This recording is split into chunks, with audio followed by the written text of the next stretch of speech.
Well, what you find out is that James Comey decided not to work through the FBI press office when he wanted to change the narrative in Washington, burnish his reputation against attacks from Democrats, and try to sully Donald Trump's reputation. If you remember, Democrats were mad that James Comey let out of the bag just before the election that there might be some new evidence in the Hillary Clinton email scandal. Hillary blamed Comey for throwing the election. She blamed the Russians for throwing the election. She blamed everybody but herself for throwing the election for her. But Comey was trying to rehabilitate that. And so he had an intermediary, a Columbia law professor by the name of Daniel Richman, who the FBI confirmed and interviewed. And Richman said, yes, I used my relationship with a New York Times reporter named Michael Schmidt. He's one of the authors of the Pulitzer Prize winning package that President Trump is now suing over. And my goal was to improve negative stories about James Comey and to set a narrative, i.e., set the Russia collusion narrative. Exactly. Now, by the way, a couple of things on this. Number one, it's not in dispute that this information ended up at the media in print. Like, that's not in dispute. It's also not in dispute that this information that was given to the media was, well, let's say we know it was classified.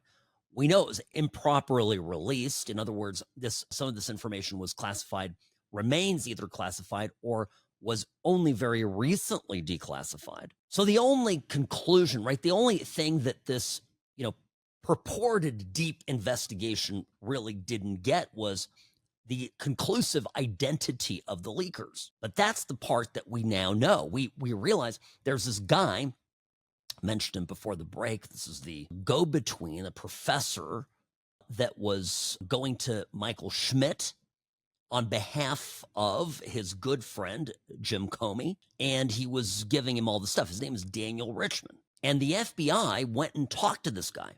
He went and talked to him, asked him questions about this. And he did not come out and give what one might call an unequivocal denial. The FBI still didn't do anything. Listen to how John Solomon puts this. At one point, the FBI noted, you met with James Comey. He gave you access to classified information. A short while later, you had a conversation with that New York Times reporter, and he ends up reporting something that appears to be classified. Did you do it? And he gives, I think, perhaps the most famous denial people will remember, since Bill Clinton says it depends what the meaning of the word is when he tried to obfuscate whether he had an affair with Monica Lewinsky. He says, I can say, I don't think I confirmed the information. I can say with a discount that I didn't give him the classified information. With a discount means you got to give me some room. It's an extraordinary moment. The FBI clearly had strong suspicions that this was a potential backdoor for information, maybe classified information, to get out to the media with James Comey's fingerprints on it. And they didn't go much further. They didn't put Comey before the grand jury, that we can tell. They didn't appear to put this gentleman, Daniel Richman, before the grand jury. And like Adam Schiff, as we told you last night, here they have an eyewitness whistleblower who said, I was in the room when he authorized leaks of intel. These end up being a dead end again.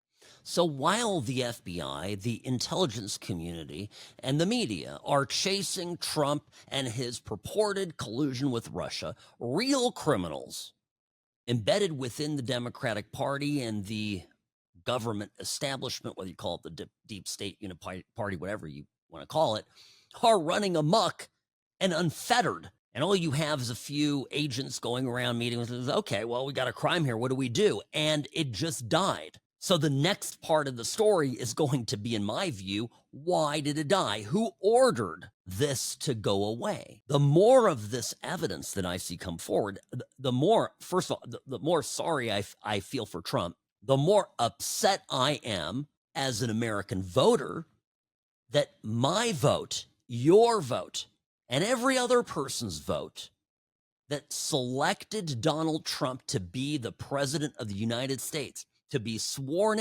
in January of 2017, all of our votes were canceled out, actually, by a relatively small group of individuals. These people, with power vested in them by virtue of their position and the public trust, betrayed everything they owed us, they owed our country, that they owed the executive branch of government. They betrayed it all.